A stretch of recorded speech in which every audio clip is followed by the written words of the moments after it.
Well, aloha kakahiaka. We are welcome to our Aloha Friday Hawaii real estate show. Today is June 26, 2020, and we're kind of warming everything up. So if you're not watching this live, you can zoom forward about 5 minutes. If you are watching this live, we're going to start right on the money at 9 a.m. Hawaii time, which is going to be in about 5 minutes. I'm going to bring in my good friends over here. We've got Dylan and we've got Scott, and we're doing a couple of battles right now. We're doing a battle of the backgrounds and we're doing a battle of the Aloha shirts. So let's see, Scott, why don't you kind of get started there? You've got tell us about, well, what's the background going on over there, man?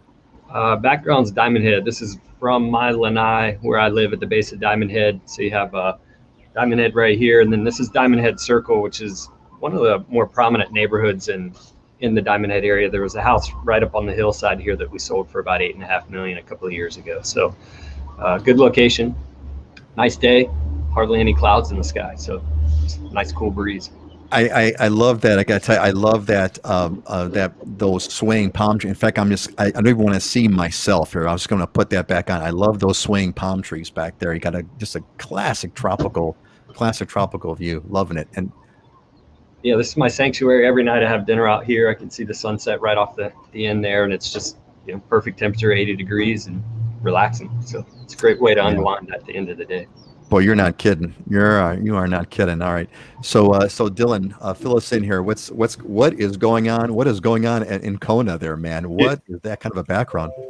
Yeah, you're getting to see a complete anomaly. This maybe happens a couple of days a year, but it's actually raining at 9 o'clock in the morning. That's like fog behind me. So that's an ocean view that you can't see right now. And this rarely ever happens. I think we have a storm coming through because the weather was really weird last night. I live at like 1,100 feet and it's normally pretty cool at night, but it was pretty warm and there was like no breeze at all. So very odd weather. And then it was kind of nice this morning. I could see the ocean. And then about 30 minutes ago, this fog rolled in and it's raining right now.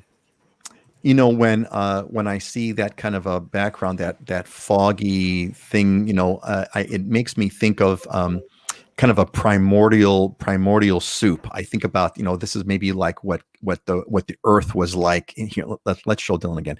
So when I look behind you there, right, it's like, it looks like this sort of primordial, prehistoric earth kind of space that I'm seeing over there. And it's really a trip. Interesting, very interesting, but it's looking good there, man. Looking good. Love it. Yeah, it just shows that we get all types of weather here for sure. Boy, you've got that. You totally have got that right. Excellent. Good. Hey, it's still 75 degrees. So, I can never complain about that when it's raining. So can't go wrong with that one. Can't go wrong with that one at all. Yeah. Hey, fill me in on let's do the little the Aloha shirt walkthrough. We got like a couple minutes before we start live. Scott, what are you wearing there, man? Yeah, so since Leon Day was yesterday, halfway to Christmas, I figured I'd bust out my Rin Spooner Christmas Aloha shirt. So this is one of the ones that they do. All these Rin Spooners look like they're reversed inside out, but they do a Christmas one every year. And man, probably for about 10 years, I always got every year I got their Christmas version, and they're always different design and whatnot. But I really like them. And then I'd go Christmas time. I'd go to one of the hotels for the buffet to enjoy a Christmas buffet. Got to wear the Aloha shirt. So, I guess the combination of Christmas shirt plus Aloha shirt is kind of a tough one to beat. So, Dylan, what about you? What are you wearing today? I went back to I think the designer that started this all off. Our first show, I was wearing a Manaola golf shirt, which is somewhat of a more modern type of Aloha shirt now that they're making them out of golf shirt material. But this is a more traditional shirt by the same designer, Manaola. He's kind of a newer, more modern designer. Ren Spooner's been around forever. Manaola's been around for a few years, but real popular with the ladies. And my wife bought me this shirt at one of her many shopping expeditions. So. My rule is always have your wife do your shopping for you. That's you can't go wrong with that one. Cannot go wrong with that. Hey, excellent, great. So And of course, I'm wearing my brand color shirt here, where I'm trying to get almost a blend. It almost blends with the background color there. It's almost the same kind of shade. That's what my goal here is, to be brand centered. All right, boys and girls, it is 9 o'clock. Let us rock and roll over here. Want to welcome everybody to our Aloha Friday Hawaii Real Estate Show. We're taking your questions live and primarily focusing on real estate in Hawaii. Let's rock and roll here. We've got our first, our sort of part. The way we start our show here is our coronavirus update and market update, 626, and so the big news for today, the big huge news for today, is that it is as of August 1st, the governor of Hawaii, Governor Ige, announced that if you are pre-tested within 72 hours of flying, you can skip quarantine. So let me repeat that. If you get pre-tested and are tested negative, of course, of coronavirus, you can land in Hawaii and will not have to go through quarantine. So that is a really, really big deal. There's a lot of details. It was just kind of a press release announcement. I sat through the whole thing. They talked about, who's going to do the testing and things of that nature. And for example, they talked about the testing might be done through CVS pharmacies or other private testing facilities. That they didn't talk about how they're going to be authorized or who's going to have official documentation or how it's all going to work. That was not discussed. But generally what's going to happen is you're going to go to a CVS pharmacy, or I would assume a Walgreens, or some kind of a testing place, some kind of an authorized testing place, get tested, show up with some kind of documentation that shows that you're negative on coronavirus, show up at the airport, and you will be good to go. So that's a huge piece of news. Other related news, they're talking about some travel bubbles. If you're from New Zealand, for example, or from Australia, place that have next to no coronavirus, they're talking about some kind of views on that. So that is the big news, folks. And if you folks have any questions about that, you pop them in the comments right now, and I'll do the best I can to answer them. We do have some real estate questions, so I kind of want to have Dylan and Scott comment in on this. So we have a couple. So Jay from St. Paul, Minnesota says, is it cheaper to buy a home now in Hawaii with COVID-19 going on? And James from San Francisco says, I see that the quarantine will be lifted in August. Are there restrictions on viewing properties? Why don't we let's round this up. Dylan, why don't you kind of fill us in on, well, actually Dylan and Scott, we answer this sort of, is it cheaper to buy a home now question that comes up sort of every time. Has this changed? Have there been any market changes, or you guys want to comment? So Dylan, why don't you get started first? You're muted. Unmute your phone. There we go. All right. Not yet. We don't get the data until a few days after the month closes. So we did discuss the data last show about May, and the median prices hadn't really changed. The number of homes that are selling has changed. So there are a lot less homes that are selling, but that's also being offset by there's less listings. So the buyer demand that is still there is being offset by less inventory. And so we haven't seen prices fall yet. It may take a little while if that's going to happen, but so far we're still in high demand. And we'll talk later. We got a couple of featured properties, and there's lots of activity even on $1 million plus properties right now. So it's not cheaper yet. Not sure if it's going to be. Scott, any change on the Oahu market that's worth noting? Not really change. I mean, single family home price, median home price is still up 3.5%. Condos are up 3.4%. But, for example, I have 5 escrows right now. 4 of them went over asking price, and the 5th one is at full price. So that kind of gives an indication of some of the competitiveness. We're still have a supply-demand imbalance here, more buyers in the market than sellers. So prices have gone up. But I am starting to see the data in those second home markets, specifically Waikiki, is really starting to change. The numbers are starting to change much more in favor of buyers. So that is the one market that and Kaka'ako, I believe, will have some changes. Now, when you say much more in favor of buyers, I'm assuming what you're saying is that the prices are beginning to drop in Waikiki and Kaka'ako. Prices, not as much Kaka'ako, but prices are down 4%. Closed sales are down 67% in Waikiki. but the number of new listings is only off 11%.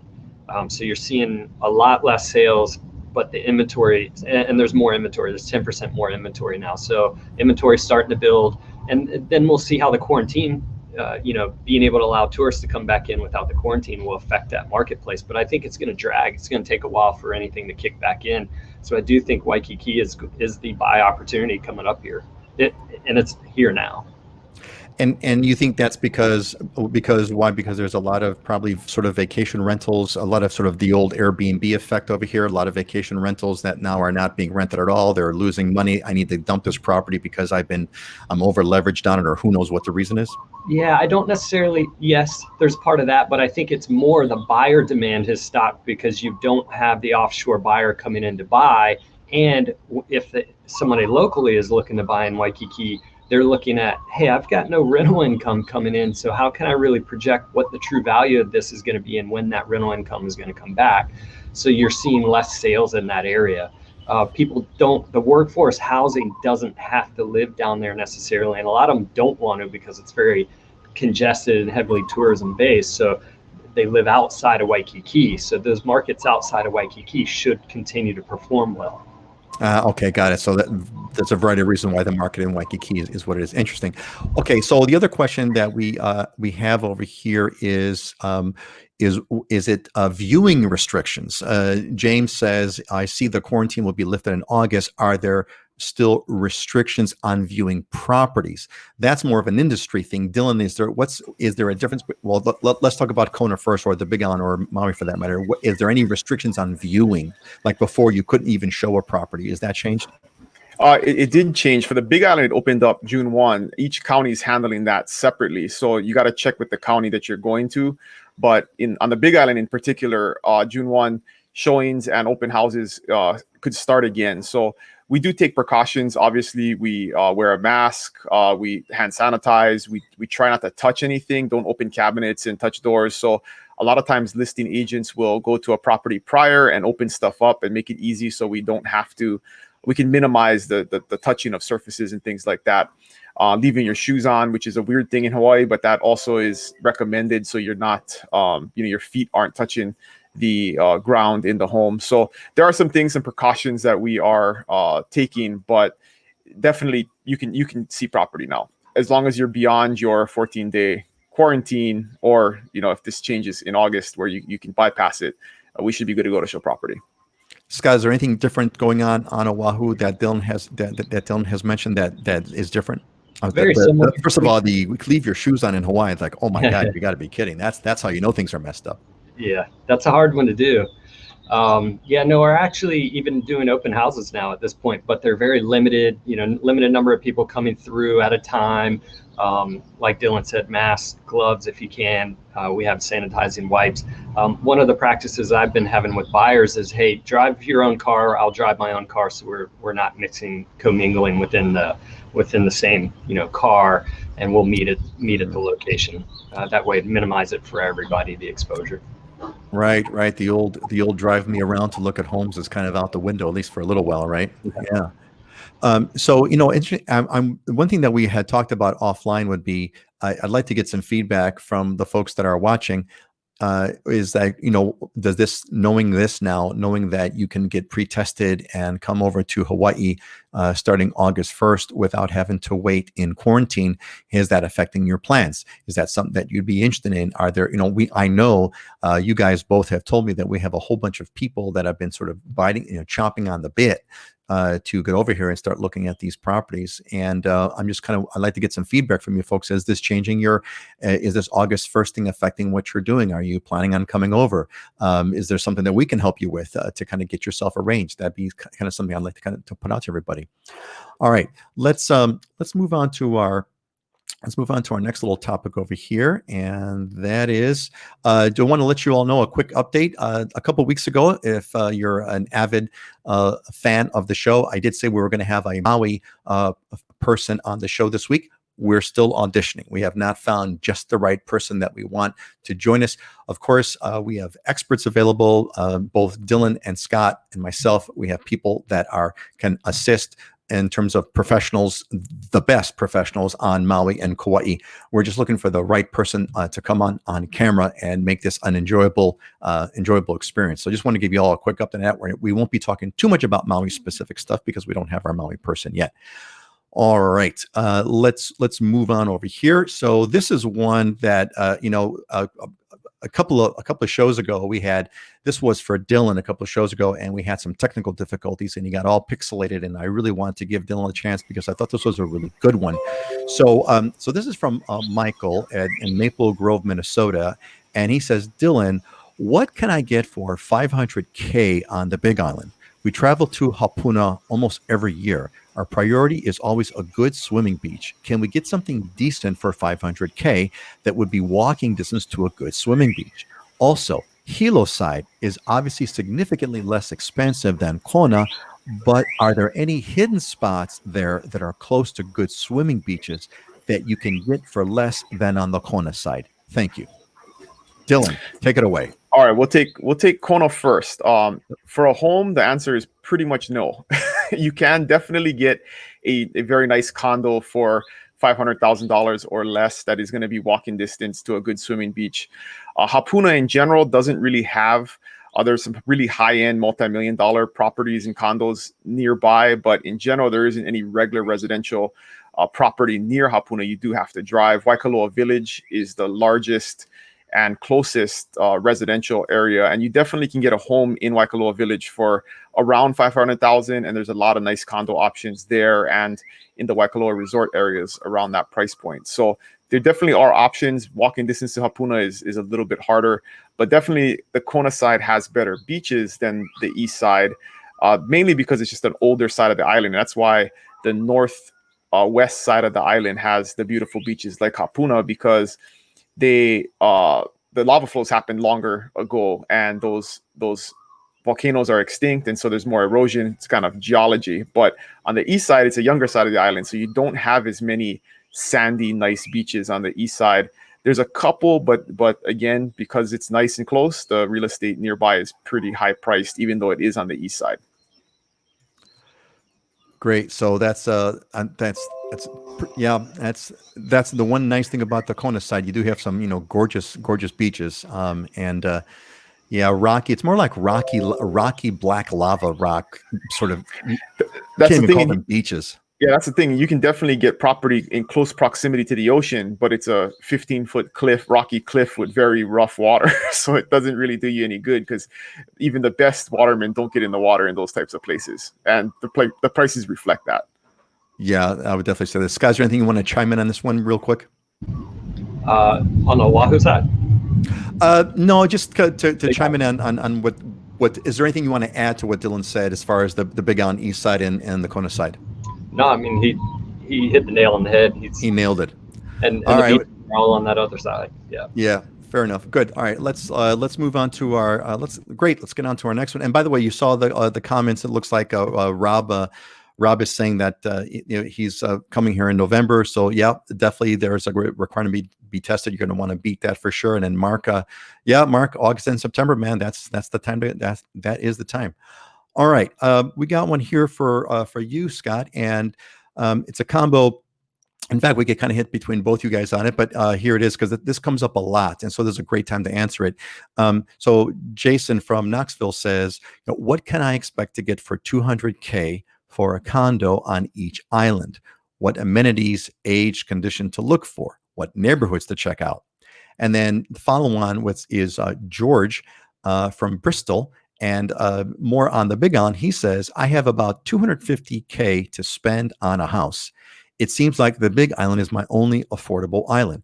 Can you get a 1,200 square foot house, 2 bedrooms, 2 bath in a decent condition for that price? Any other of the islands? Single family home, not a condo. Mahalo. So it's the general question that, again, we get it often on the, what does 250K buy or something like that. So Scott, why don't you kind of get started with this? And, if someone says, I want to spend 250 on Oahu, what's your response? Yeah, 250,000 if you're in Honolulu, you're, Punch Bowl, Waikiki, your kind of workforce housing area, and your studio to a 1-bedroom with a parking stall, no frills building, very minimum, probably 500 square feet max. There's a couple in Waikiki, but they're going to be hotel rooms, essentially short-term rental kind. And that was like, when I looked, it was Waikiki Marina with $1,000 a month maintenance fee. So that kind of blows the idea of a $250,000 purchase out of the water, because your payment's going to be significantly higher for that. Otherwise, your leeward coast, Makaha, Waianae side, which gives you distance. You're going to be out in the country, and the same thing up on the windward coast near the North Shore. That's it. You essentially start with your condo pricing, what you're thinking of living in at $250,000 and up here. So what you're basically saying is really 250 is really the floor. You really wouldn't want to, realistically speaking, if you want to get some sort of a long-term place that you want to live in for a bunch of years, that you're not going to get sort of cramped up in or tired in or whatever, you really want to be looking above the 250 range. 250 is really certainly the floor of what your range is. That's correct. And I would say the single family home side is $500,000. Oh, great. Single family home, $500,000 on Oahu. Again, just to get yourself started. Yeah. You can get a little less on the leeward coast, but $400,000. But it's going to need work, single wall construction, commute, all the things we've talked about before. Right.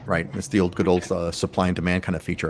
So, but obviously it's a different angle on the Big Island. So, Dylan, again, what's 250.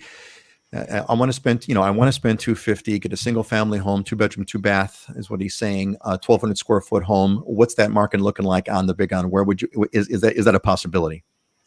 Yes, it is a possibility. You definitely can get that and a very decent home in really good condition. The other two things that are going to come with that, though, are definitely a drive. You're going to be a ways away from the major, market centers of Kona and Hilo, probably 30 minutes minimum, 40 minutes to an hour. It would be more on average. And you're also most likely going to have county or catchment water. So the rural areas of the Big Island don't have municipal water service. Most of those areas get enough rainfall where many people live on catchment just fine. It's not a big deal. But that's two things that are definitely going to come with a property that is in that $200 to $300 price range. A lot of times you're going to get it with an acre of land too, because these are agricultural subdivisions that were subdivided a long time ago. And so, you get some space, you get some land maybe to do some planting and stuff, but you just do have to be okay with the rural nature of driving, 30 to 40 minutes to a grocery store, and definitely an hour plus to like an airport or Costco and stuff like that. So you can get it, you just got to get the other things that come with it. So to in the same kind of question I've asked to Scott, it's like, if you didn't want to be, out in the boonies per se, or, a half hour drive, 40-minute drive into modern civilization, and you kind of wanted to kind of live, let's say, close to quote town, whatever town that is, whether it's Hilo or Kona, what kind of a price range really should you realistically be? Not realistically, but what kind of price range would you recommend if I wanted to live a little closer, didn't want to drive so far out? You almost got to be looking at 500,000 plus for a single family house. I mean, there are homes that come on the market for under 500,000 in those areas, but they're going to be fixer uppers. They're going to need a lot of work. Sometimes you're going to need cash because they're going to be REOs that you're going to have to compete with other cash buyers for. So home wise, you're looking 500,000 plus. There are definitely a lot of condo options in that lower price range. 200,000 to 300,000, more going to be 1-bedroom, small. But again, as Scott mentioned, you definitely want to take into account the maintenance fees, because a lot of times people have an idea of their monthly cost if they're doing a mortgage, or what their overall cost of living is going to be month to month. And if they don't factor in a $500 to $1,000 a month maintenance fee, it can throw that $200,000 to $300,000 purchase price off, when you run the numbers, either in a mortgage or your expected monthly costs if you're paying cash. So that's an interesting thing now, what you're saying, because I just heard Scott saying, look, if you're looking at single family home, you got to be looking at 500K. And I just heard you say, you really got to have, 500K. Now there's a difference in those two 500Ks. The 500K that Dylan is talking about, you're in, I don't want to call it a prime location, but you're in a very desirable location. You're close to town. You're close to shopping. And move-in Scott, ready. Move-in ready. Yeah, Scott's talking fixer upper 500. Bad fixer upper. Either that or you're way out. You're way Well, out. You're in booty land. You're in Scott? Evo. You're in Evo. I mean, I was just looking at a flip property, which I sent you that picture of, Peter, and in Palolo for 400,000, but it's a 150,000, 175 you're gonna have to put into it. This thing was hammered, but you can move into a $500,000 property in Eva Beach, move in condition. I got one coming on the market Tuesday. We're 5-bedroom, 3-bath, 1,700 square feet. We're going to be at 675, which is it'll be straight move-in condition, but you can get it Right. at 500,000 there. And Well, go ahead. I'm sorry. But Oahu is developed from Honolulu outward, so the closer you are to the urban core, the older the property tends to be, and the more expensive it ends up being because of your close proximity to everything that you want. The further out you go, the more the commute will get, and the more affordable it gets, and the newer the homes get. Yeah, and again, so the big difference is, in terms of the difference in what you get for the money is, in Kona, it's 500K move-in condition. You're really close to quote town. In Honolulu, it's 500K, 600K, but you're out in Eva Beach, which is, on a bad day for traffic, it's a 2-hour commute, hour and a half commute. These days with COVID, it's a 20-minute commute, but that is the difference. We've talked about this before, but Mike hit it to us real quick. Scott, really fast answer: price range to rent a place on Oahu. Price range, quick. I mean, long term, you're talking roughly 1,300, 1,400, 1,500 a month for, say, a 1-bedroom or a studio, up to 2,000, then 2,000 plus for a 1-bedroom, and 2,300 plus for a 2-bedroom condo in town. Okay, great, thanks. That's for Mike. All right, let's move on to our next little segment over here. So really quick, want to give you guys a pitch. Are you in the Ohana? Ohana means family, and family never means we never leave family behind. So I want to invite you all, if you're not already a member, get to livinginhawaii.com. You'll have a pop-up for the newsletter. Most of you that are here probably got a notification from the newsletter. The newsletter is the way we communicate everything. It gives you all the features, gives you all the articles, and the reminders for the show. Kind of want to invite you all to be a part of our group. Okay, let's move on here. I've got a question, and this one's kind of like for me, but we can all talk about it as it comes up. And it is from Mark in Santiago, Chile. Welcome, Mark. He says, I'm considering moving to Oahu in a few years and would like to know what items I should definitely bring with me and what items I definitely do not need to bring because it's cheaper or easier to acquire them on the island than to ship them from the mainland. I'm referring to things like furniture, appliances, dishes, beds, cars, etc. Thanks, guys. So I'm going to open this up to the guys as well. But my first take on it is, what I tell people is sell everything. Sell everything. The only thing to perhaps that you want to pay to move over might be a car. Car is going to cost you around $2,500 to $3,000 to ship from the U.S. mainland to Hawaii. You got to decide if it's smarter to sell the car and then buy it again over here, or whether you want to take it with you. Sometimes it does make sense to bring the car with you so you don't have to kind of think about that too much. That would be the only thing. Everything else, clothing. The only clothes you're ever going to use in Hawaii are summer clothes. I had brought, when I had first moved there, I brought over jackets and I had a couple of things. I never used any of them. The only jacket I've ever used is a windbreaker, and I didn't have any windbreakers. So don't bring anything other than summer clothes. Appliances, don't bring any appliances. Blenders, etc. You have no idea what kind of counter space you're going to have at your house. You have no idea how much space you're going to have available or how big your cabinets are going to be. Don't bring any of that over. Maybe you want to bring some utensils over, maybe some really small things. I suppose I would bring over my coffee grinder because I know I'm going to have coffee, and if I had no space in my house at all, I'd still have my coffee grinder. But other than that, don't bring over any furniture. It's super expensive to bring the furniture over, and you don't even know what you're going to be moving into. You have no idea what's going to be happening. So my 2 cents is, leave everything behind. Take your valuables, scan the photos digitally. If you have albums, CDs, scan all that, read that in so that you don't take any of that stuff. Just take your valuables and only, your valuables, your summer clothes, and that's about it. That's my cents. I want to hear what you guys think. Dylan, what's your take on what you tell people when they say, what should I move over here? My take on it is, if you're gonna bring a little bit, bring a lot. So what I mean by that is, if you're gonna ship stuff over here, some people have some furniture, a family heirloom dresser or something that they can't live without. If you're gonna ship a few things, it's better to just get an entire 20-foot container and pack it full of stuff. You definitely can get stuff cheaper in the mainland than you can get it here, but shipping stuff individually is going to be extremely expensive. So I've had clients kind of on both ends of the spectrum do what Peter's saying: sell everything, come with nothing, figure it out when you get here. And then the other end of the spectrum is they pack a 40-foot container full of everything that they own and bring it over here. The cost of shipping container is pretty much going to be the same, whether or not it's got 2 things in it or it's totally full. So you want to maximize your efficiency by making sure you bring the maximum if you're gonna ship a few things, because it's about $7,000 to ship a container from the mainland. So you just got to figure out the economics to see if it makes sense. Do you have enough stuff that you're going to save money by not buying new stuff here, or does it not make sense and sell everything and figure it out when you get here? That 7,000 is a great rule of thumb. You're saying 7,000 to have a container of like a 40-foot container kind of a thing. Is that what you're?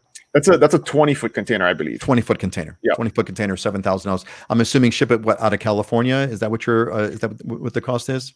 Yes, and it's a little bit more if you're gonna ship it from somewhere else, but not that much more, because Right. they just put it on a railway and get it. It's the boat that takes the longest once they put it on the boat in California or the West Coast. Scott, what do you tell people when they tell you, what stuff should I move over here? Yeah, this is a great question. First of all, to Dylan's response, we better make sure Young Brothers doesn't accidentally drop that container into the ocean over there in Hilo Bay. Oh man, that's another story. We'll have to kind of what Scott is referring to. There was a funny comment on that. I was actually showing property in Hilo on Monday, and one of my buddies that lives on the coast saw the containers. And he called me. He's like, "What's going on with that?" So let me kind of get everybody, to our viewers, up to speed here. There was a story that Young Brothers, who is the local company that ships inter-island containers, somehow literally dropped 12 containers, fell off the ships, and were literally floating around in the ocean, loosely kind of, I don't know how they were like so buoyant, but that's kind of what we're talking about. So that's the Young Brothers joke. So Dylan, now what was that again? Now you had your buddy who saw containers floating around. Yeah, he lives on the coast and has an ocean view, and it basically fell off in North Hilo. So he could see them. He was wondering what it was, and then later on in the news, he found out that it was containers. So hopefully there's insurance for those containers. All right, great. So I'm sorry, Kay, as we got a little bit sidetracked. Scott, let's finish off with where you were started with this. Yeah, no, this is a conversation I have with a lot of clients, and especially the military clients that I've been working with, because the government will ship their goods no charge. So that the tendency is to not want to have to purge all that stuff and just bring everything. And I've had plenty of times where people are wanting to buy their home to fit their furniture. And it's the complete backwards concept of what you really want to do. And our homes, because we're limited in land, our land and our homes tend to be smaller over here. Our rooms tend to be smaller. And then there's the cost factor that you got to weigh in over here. I usually tell people, if it's not something that's of significant value or significant importance to you, try not to bring it, try to rebuy it over here. Pick the house that you want, then go and buy the furniture to fit the house, not the other way around. And if you bring a lot of stuff over here, okay, where are you going to store it in the meantime? A lot of times people have to get storage containers here. And I've got clients that have been storing things for 2-3 years. The costs on that start significantly adding up. So the more that you can purge on the mainland side before coming here, the better off you are. And the less that you come with, the better. Come with just the important items. You can rebuy them over here. They may be a little more costly than they would be on the mainland, but overall, I feel like you end up coming out a little more affordable on this side when redoing it over here. This has been a great discussion. I really want to thank you guys. This has been such a nice variety of sort of thoughts. I think Dylan with the big, go big or go home kind of a thing, either pack a container and spend $7,000 to move it over. And to your point, Scott, bring over just the valuables, because you're going to pay, why, don't fit the house to the furniture. And then the other one is storage costs. Storage is, real estate is expensive, therefore storage is expensive, and you're going to pay for that. The other thing you got to consider is mindset. When people come from, especially a cold climate, they need 3,000 square feet because they spend a lot of time in their house and they have a ton of furniture to fill that 3,000 square feet. And they come to Hawaii and they think, wow, man, these homes are 12, 13, 14, 1,500 square feet. They seem really small, but you don't take into account the 1,000, 1,500 square foot lanai, wraparound lanai that you're going to get with that house. And we literally spend 50% of our time outside. We eat dinner outside on the lanai. Every barbecue is outside. We drink coffee in the morning outside. You don't really need to spend that much time in your house, and you don't need as much furniture to fill that house up. And you may need different types of furniture because you're not going to put a nice leather couch in your lanai. You're going to want some outdoor furniture that's going to hold up to the weather. So that's always something to consider, is the type of furniture that you need. Yeah, those are all great points. We had a follow-on, a quick one from Jana says, when you ship your car, can you put boxes in it? No. In fact, you can't even fill the tank. You can't even have a full tank of gas in that car. If I'm not mistaken, they want you to have less than a quarter tank of gas, which of course makes sense from a safety perspective, but you cannot put anything in that car. So sorry, Charlie. I had a couple of folks who had asked me, oh, hey, how about if I take a van? Can I bring a van and stuff it full of materials? Like, no, you can't do any of that. All right. Let us move on to our next section over here. So we're going to do something new today. We brainstormed a little bit, and I want to introduce a new segment, and we're calling this Diamonds and Deals. And, I kind of, living in Hawaii.com, my whole point of this is it's an aspirational sort of a groove, right? Because living in Hawaii is not just like moving to any other state. It's a special place. Hawaii is an amazing, magical place. It's the greatest place on earth, in my opinion. And we wanted to kind of show some properties in Hawaii, not to sell them. I mean, because you can go to Redfin or Zillow or whatever, or talk to myself or Dylan or Scott if you want to buy a property. But I want to kind of give you folks some aspirational sort of stuff, some amazing things, some diamonds and some deals. And so that's what the show is. So let's move into our first property over here. Now this is Dylan's property. There we go. So Dylan, why don't you fill us in here on is this a diamond or a deal, or what is it? I think this one is both. So this came on the market on Monday and immediately got contacted by a couple of different buyers that are interested in this area. But this is a beautiful property right on the edge of the Pali, which is a cliff overlooking Kalakikua Bay, and it's on 5 acres. A beautiful small home. It's not a crazy home. It's just a 3-bedroom, 2.5 bath home, but it's on 5 nice kind of flat acres of pasture. And 1.3 million is a pretty good deal for the pool and all of that space, and in an area that there isn't very much inventory. So there isn't a lot of turnover in this area, and a sweeping, amazing view of the South Kona coastline. So you can see all the way down to Miloli'i, and this is in Captain Cook, right above Kalakikua Bay. So if you're familiar with Kalakikua Bay and you look up on the cliff, the high side of it, and that's where Captain Cook discovered the Hawaiian Islands, was he sailed into Kalakikua Bay. Beautiful, beautiful property, and I think it's priced great. And actually, I talked to the listing agent yesterday, and they already had 4 offers on it. So obviously a good deal if there's that many people interested. Man, that is I'm just looking. I think the first thing, of course, what struck me on this slide that you put together here was that crazy view off the pool. I mean, that's just stunning. And it's an open concept house where the front door is a big slider, and then the door that goes out to the pool is a big slider. So you can basically open up the whole entire center of the home, and as you walk into it, you're looking at the pool and at that view from your kitchen table or your kitchen. I mean, it's just a great design, beautiful property. Yeah, and it looks like you said that those 5 acres look fairly level. It's not like you're on the side of a mountain of 5 acres. It's like flat land. Yeah. That is thanks. That's a heck of a property there. I'd like to know what you folks think about that. Those of you who are watching, what do you think of this bad boy? All right, let's Scott's got one for us. Let's look at Scott. Scott, what do you got here?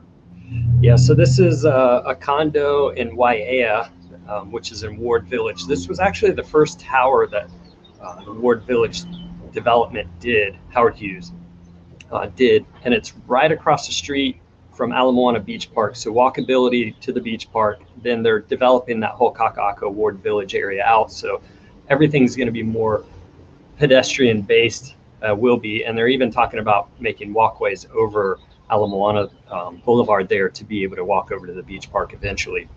But this one's actually, it's obviously on the higher end side. So diamond and deal though, however, because the 33rd floor units sold similar square footage. And by the way, this is just under 2,000 square feet, 2-bedroom, 2.5 bath. But you see Diamond Head framed in that view there from your living room, which is a very desirable view.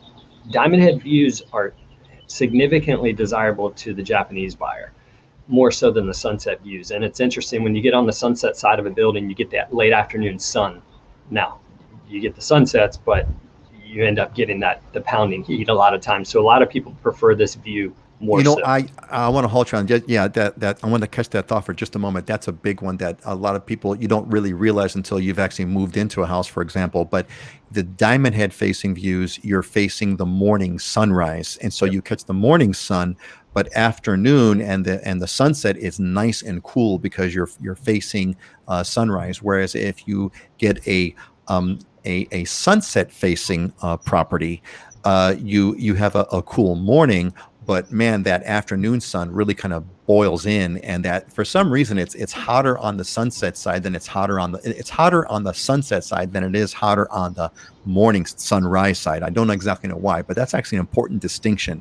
A lot of people don't like the sunset facing properties. Now you get a gorgeous sunset, but you also get a lot of heat. So I'm sorry for interrupting, Scott. I just want to kind of point that out. That's an important piece I thought that people would like to know. But go ahead. So continue. Yeah.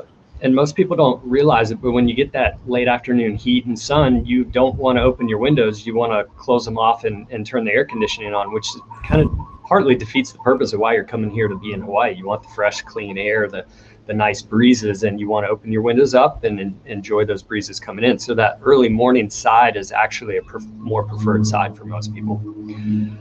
This one's listed at 3.35. Now the 33rd floor sold for 4.4, and the 6th floor, which basically has no view, sold for 2.5 million. So this one's already undervalued where they've listed it at. But this tower is one of the premier towers in Honolulu. They have concierge service. They got a golf simulator, a movie theater room. They even have a chef's kitchen, private room area that you can. Wait. Did you say golf simulator? Golf simulator. Yeah.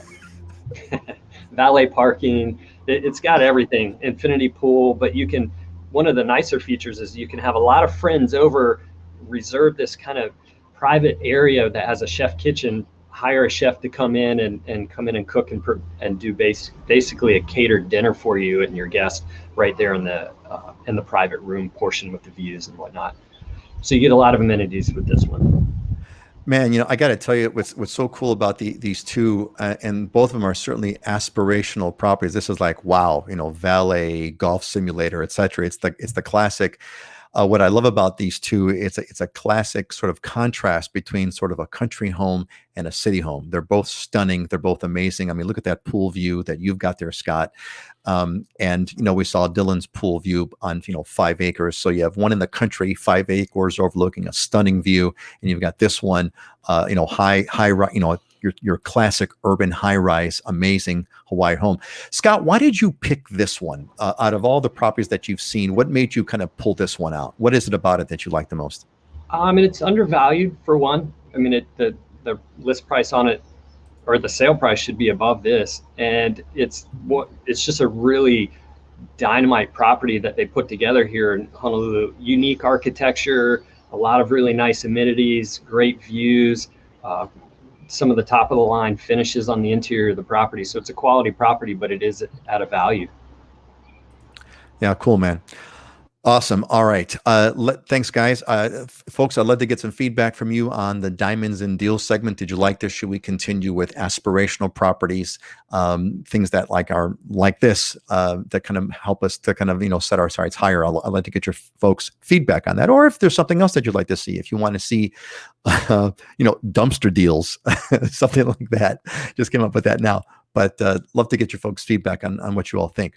Okay, let's move on. So here's one, and it says, is there a place with thick vegetation, very mauka on Oahu, where it would be allowed to run an Airbnb or a Mr. B&B?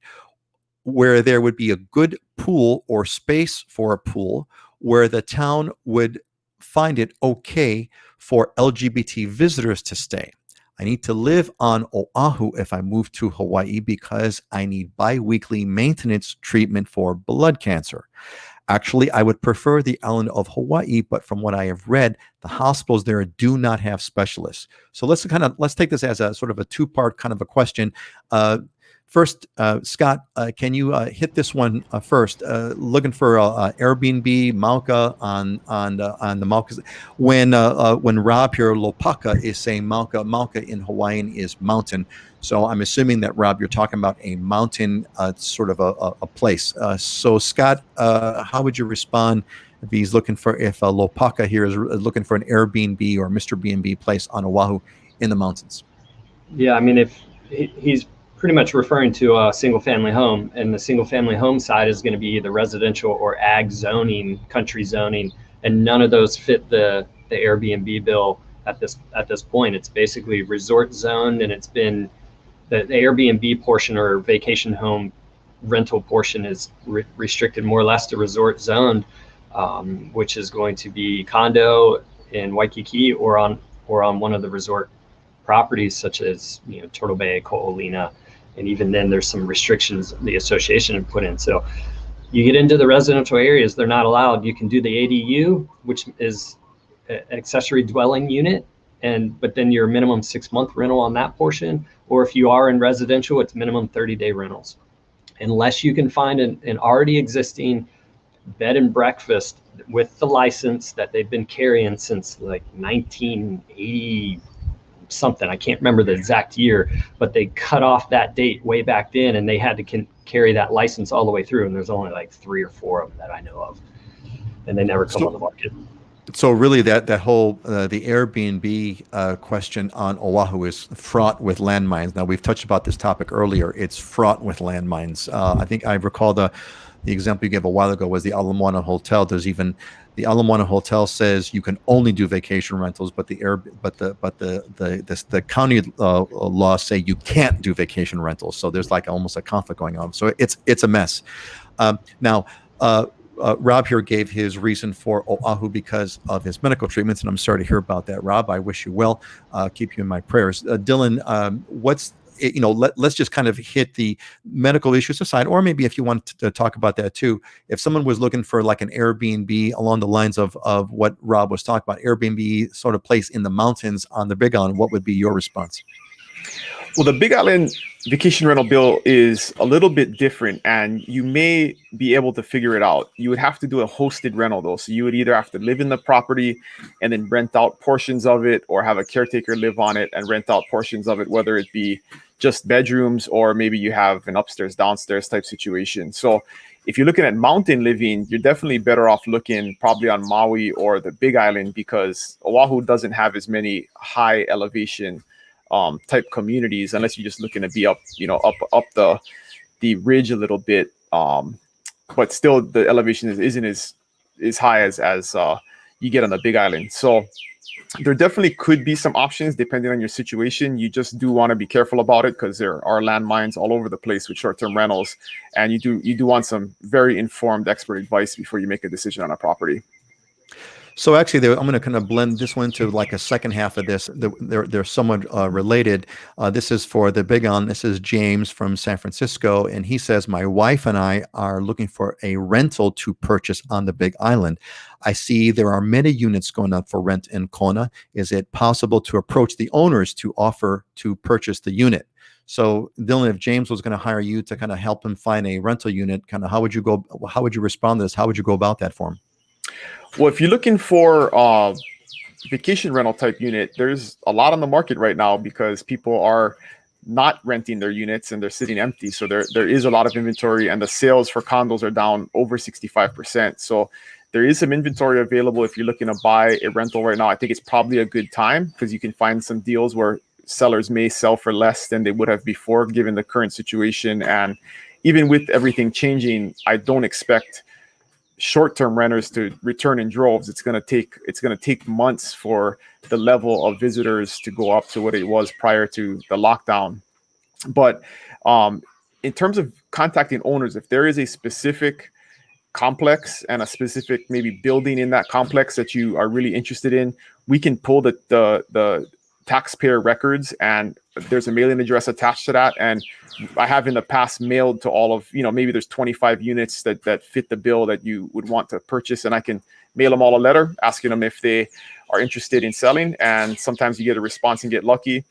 The other way is I just look at the taxpayer names, and many times I've run into people that I either know or know someone that I know knows them, and I can track down an email address or phone number. So it takes a little bit of investigating, but it's possible to track down owners. That's a really great point about the local connection. That's a fabulous story right there. Of like, this is why you kind of want to have someone who's local, knowledgeable in the area, because the contact, what we call the coconut wireless network, is very pervasive and powerful. Hey, while we're all talking about this sort of stuff, there's a question that popped up. Joe Greer says, "Are you seeing a tsunami of foreclosures coming in?" That's an interesting question. You guys you guys have any indication, any stories, any kind of insight you could lend to Joe's question? Is a tsunami of foreclosures predicted to come in? Scott, why don't you start us off with that one? So I don't really see that happening, not yet. The market's in too strong of a position right now. If the economic impact continues to happen, I see where the hotels were talking about laying off some workers and things. So I do expect some trickle down, but right now we've been on a run for over 8 years in an up cycle for prices. So most people are going to have equity in their property at this point, and they'll put it on, if they have to, they get into a stressed position, they'll put it on the market, sell it, and walk away with some money. Obviously there'll be some people that will be underwater, but I don't see it coming. And it's all going to depend on kind of how this tourism play comes back and how the economy starts going. The longer this trickles out, the bigger impact we will have. But we're still in a position where prices are going up and we have restricted inventory, so people can put their home on the market and sell it at a profit right now. Yeah, that's a very interesting. No, so Dylan, what's the word on the street on the Big Island that you're hearing?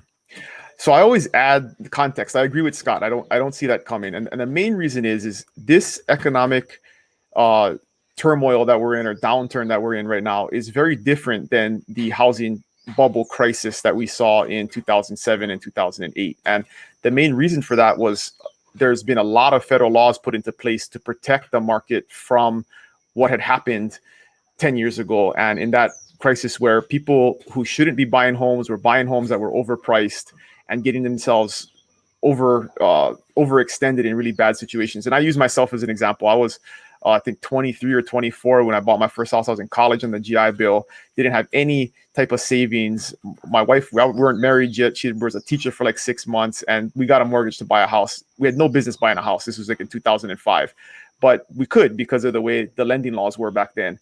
It's much tougher now. So if you bought a house in the last 10 years, you had to be in a much better financial position. And like Scott said, if you bought a house 5 or 6 years ago and you lose your job today, you probably have 15-20% equity in your house, even if you put very little money down. So you can just put it on the market, sell it, and walk away with some cash. So it's unlikely. We're not in the same type of situation we were 10 years ago during the economic crisis and housing bubble. It's very different. So we've been talking about this issue, comes up practically at every show. Like, are the prices going to go down? And every single, and we've been doing this for almost a couple of months now, I think. I believe so. And the answer has been always no, and not no by our opinions, but no from what the market data is showing us. So folks, I think, and now hopefully this COVID thing's hopefully coming to an end. Seems to me that the answer to this is kind of a resounding no. Things are going to pretty much, there may be a little bit of a slowdown in terms of the price increases, or a little slowdown in terms of market. There may be some pockets like Waikiki, for example, but this thing looks like it is moving forward. All right, Scott, you were going to say something. Yeah. So the interesting thing on the history of Oahu, if you look back in the 60s and 70s, Oahu was adding 14,000 new units per year. And a lot of that was Waikiki development. That's where you see there was no regulation, very little. So you have units with no parking in Waikiki, which makes no sense. And then the city and county swung the pendulum the complete opposite direction and made buildings so restrictive that we're building new units but can't even keep up with the local demand, much less the offshore demand. So we always have the supply demand imbalance, which drives up prices, which also means there's not a glut of supply on the market all the time, which is why we don't see a wave of foreclosures. That's why in the 2008 bubble, when things busted, we only dropped 11% from top to bottom, was because we didn't have a glut of supply. Right. Yeah. We didn't. I characterize it as we didn't go to the party, therefore we didn't get the hangover on that whole craze. All right. But let's get to our next one over here. So this one is kind of in the same kind of a topical area. We're talking about buying rentals. So here's from Eric from Warsaw, Poland. Aloha, Eric. He says, what top advices would you have for a U.S. non-resident planning to buy a condo on Oahu as a short-term rental investment? I plan to live in this condo with my family for 3 to 8 weeks, and for the rest of the year would like to rent it with an assistance of a dedicated agency broker. Your advice would be priceless. Mahalo. Scott, how do you? That sounds like almost what we call the snowbird effect over here. The folks that we have a lot of them that are in Canada, the Canadian snowbirds that come over here for a few months out of the year or whatever, and then they go back. How would you set up Eric or Arik to deal with that? Yeah, I mean, finding the unit, that's pretty easy as long as, we just identify one that you can short-term rental.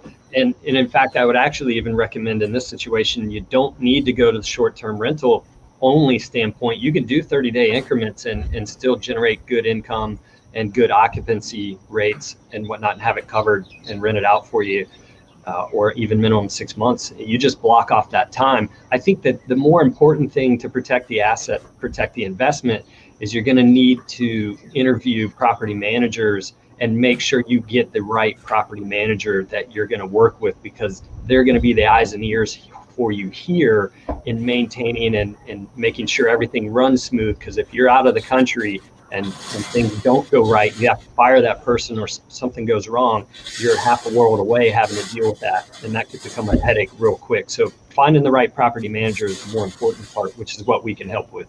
We know the people in this market that can do those things. I got a quick personal question for you, so to speak. I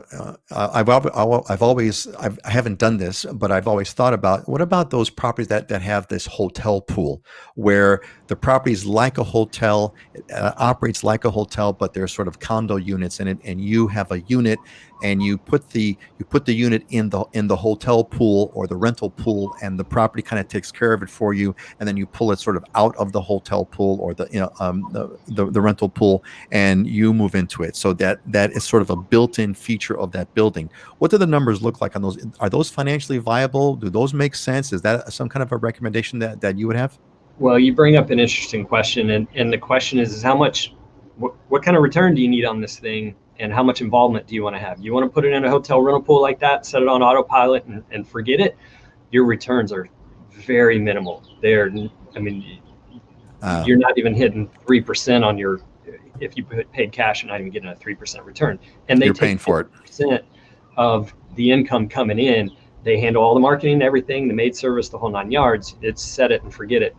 And for me, I look at that and go, is that really what I want to do? Now you can get some where you have a 20% property management fee, or 25 or 30%, kind of in that range. And there's more flexibility. You're going to be able to make a little more money on the cash flow side, but you may have a little more accounting that you have to do, hand holding, paying for stuff that needs to be replaced. So there's a whole spectrum that you need to look at, and part of it is your involvement and your trust with, how much of a return that you want to get out of it.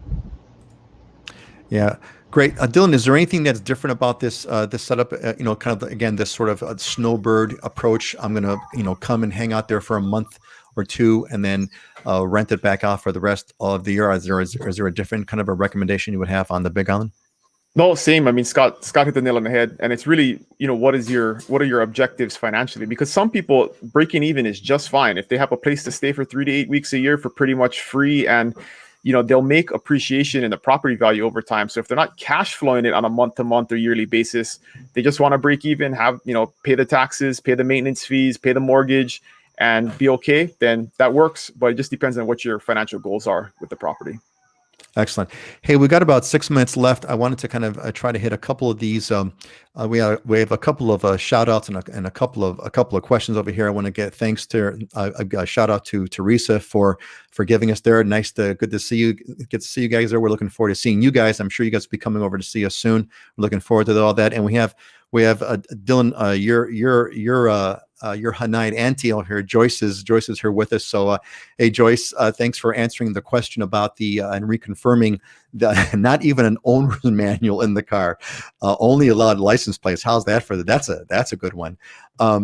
Let's see. There we have a couple of other some quick ones over here. So, Mike, are there any cheaper places to rent in Oahu in jobs that would help with that rent?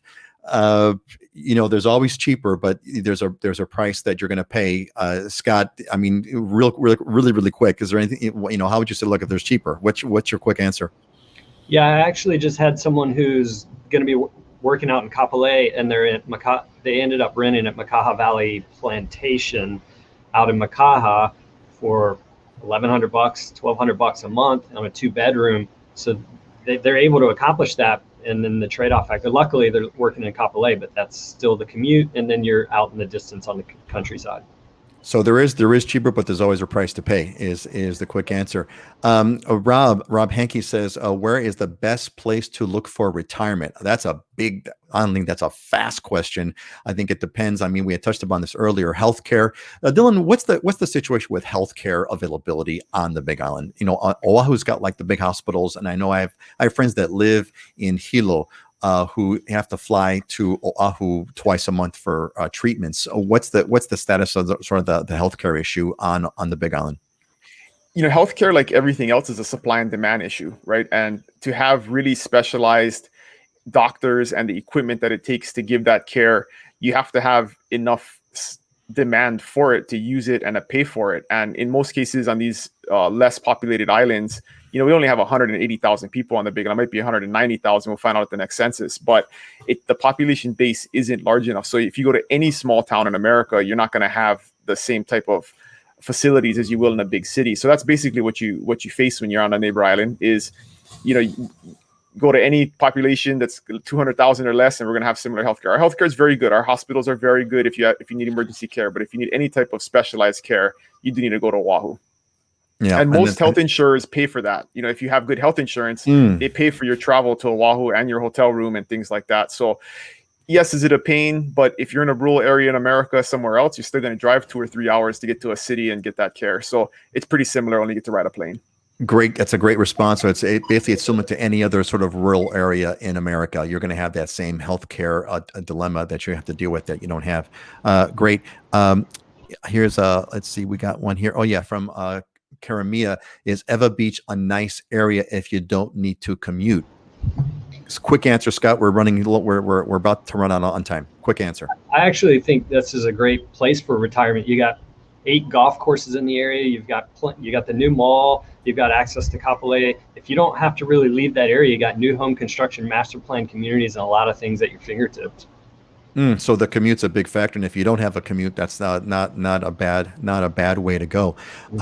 Excellent, great. Hey, Alec, welcome back. I remember you from one of our previous shows. I got a good question regarding the recent new rules when arriving on the island. Since I won't be able to get tested prior to leaving, is there a way to get tested once I get there and quarantine until the results come back? There was a question that was asked of that nature. Unclear. Response is unclear. So they have not given an official yay or nay on that. And that's all I can tell you. Anything else is the guess. What I do know is pre-tested good, post-tested not good. Frankly, I'm sure you have your reasons why you can't get pre-tested, but I would get pre-tested. It's going to get easier and easier on the mainland. Hearing some folks in California it's trivial to get pre-tested and you get your results right away. So I would say get pre-tested. Let's see. Jim, Oahu is the best island for hospital medical care. Yes, absolutely. The Oahu's got it down. Again, because to Dylan's point, it's got the population center. So there's a millions plus people on Oahu, just like any other city that has 1 million plus people. Versus Dylan, what's the population of sort of like the Kona area roughly? Like 60,000. 60,000. So like any other small town I would even bet to say that Kona probably has better facilities than a small town in America with 60,000, because a small town in America with 60,000 probably is about an hour or two drive away from a big city. Whereas Kona, you're, a couple of hours of a flight from a big city. Let's see. I think that's pretty much it for everybody. So I kind of want to urge you all to come back and see us. We're gonna be back in a couple of weeks. Where's my last show here? Yeah. So we're gonna see you back in a couple of weeks. We have some other questions that we have queued up for that show. There'll be more exciting stuff. Scott or Dylan, you guys have any cliffhangers for us that we want to talk about in a couple of weeks that you guys can think of? No, I do want to clarify the ADU portion next episode. There is a little element that Dylan touched on, but no, I love answering the questions. Bring on the questions, because it keeps us sharp, and we love sharing the information with you. And if it helps you get over here in some kind of way, that's kind of our goal, is to be able to help you to share the knowledge that we have, so you can make the best decision for yourself. Yeah, great close. Dylan, what about you? Anything you want to kind of prep us for or make us think about before next week? Yeah, I'm good. Just thanks everybody for watching and engaging and sending us questions. It's always fun, and let us know if you guys need anything. Yeah, it really makes the show great. And by the way, we're also splitting up. I take these clips and I also split them up into clips, and I put them on our Hawaii real estate YouTube channel. So they come up, once a week. I break this up in addition to this show, which is going to be right on YouTube the moment after we close this. Final thing. So Alex, I got a 5-day drive just to get to California. Then I'm leaving. Alec, I would try to get I don't know where you're at, but I would try to get a flight out of where you're living so that you can kind of jump into California quickly. But I think that's it, folks. I want to thank you all for joining us. It's been great as usual. Love having you all. Stay tuned. livinginhawaii.com is the website. Put your sign up for the newsletter, and we'll see you all in 2 weeks. Aloha, everyone. Take care. See you guys later.